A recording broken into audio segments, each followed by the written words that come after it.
Bien démarré sur AWS, dans cet épisode, on va voir comment créer un autoscaling group. L'autoscaling group, c'est le service AWS qui vous permet de rajouter automatiquement des instances à un groupe d'instances de machines virtuelles, par exemple une flotte qui sert votre web serveur, mais aussi à tuer des instances si jamais il y a moins de charge.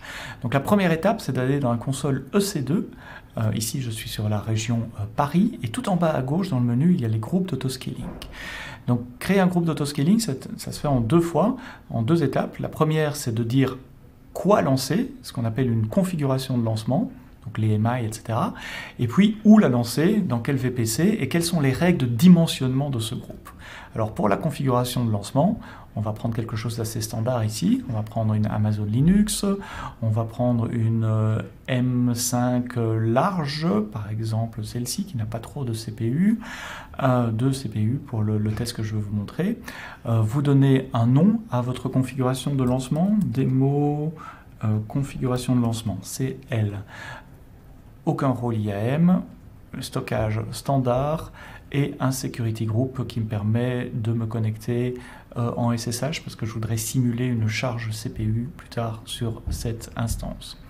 Maintenant que j'ai ma configuration de lancement, je vais créer le groupe d'autoscaling, donc démo autoscaling group ASG avec cette configuration, et je vais démarrer avec une instance et je dis à mon groupe où ces instances peuvent être démarrées dans les trois subnets de mon VPC pour mes trois zones de disponibilité de la région Paris. Et puis je vais dire utiliser des stratégies de dimensionnement pour ajuster la capacité de groupe. Par exemple, ce groupe il peut aller de une instance à 5 instances. Et je vais le faire grandir en fonction d'une métrique, le nombre de demandes sur l'équilibreur de charge, le load balancer, l'utilisation moyenne du CPU, et je vais dire si le CPU est plus grand que 80% pendant, on va essayer de prendre une valeur petite, 60 secondes, alors on va activer l'autoscaling group et on va créer plus d'instances. Donc si j'ai plus que 80% de CPU pendant une minute, eh bien il faudra rajouter une instance au groupe. On peut éventuellement être notifié par email, on peut mettre des balises comme d'habitude. Ici on va mettre des balises, la balise non, autoscaling démo. Je vérifie tout et je crée mon autoscaling group. Donc autoscaling group, comme on lui a dit qu'il fallait minimum une instance et maximum 5, il va me créer une instance automatiquement. Et si je vais dans la console ici, des instances EC2, on va voir qu'il y a une instance autoscaling qui est running, qui est en cours d'initialisation. Alors je vais me connecter à cette instance et je vais générer artificiellement de la charge CPU pour montrer autoscaling group en action. Donc pour ce faire, je prends un terminal et je me connecte sur l'adresse IP de la machine. Et puis, je vais installer un outil qui permet de générer de la charge CPU. Il s'appelle Stress et il est disponible dans le répertoire de package EPEL. Donc, je vais d'abord installer ce répertoire de package, Linux Extra, install EPEL, et je suis d'accord. Donc ça prend quelques secondes. Ensuite, une fois que j'ai installé ce répertoire, j'ai des tas de nouveaux packages qui sont à ma disposition. Et je vais installer yum install, celui qui s'appelle Stress. Et ça prend également quelques secondes.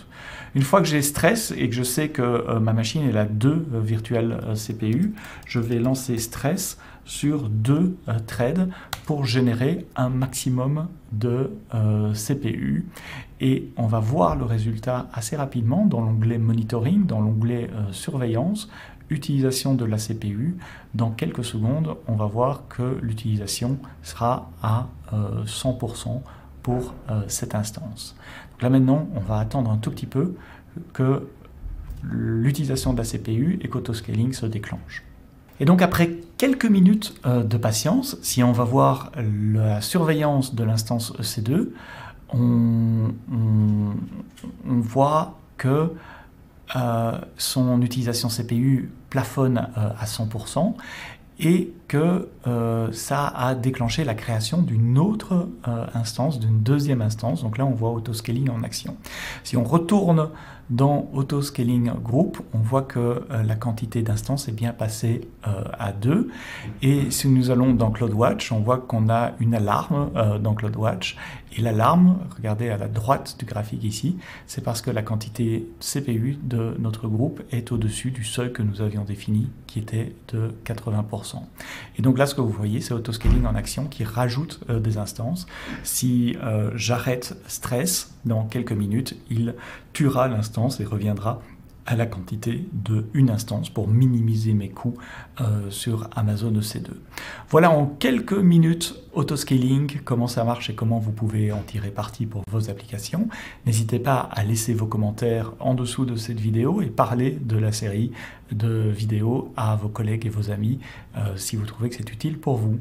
À très bientôt pour un prochain épisode de Bien démarrer sur AWS et d'ici là, quoi que vous codiez, codez-le bien.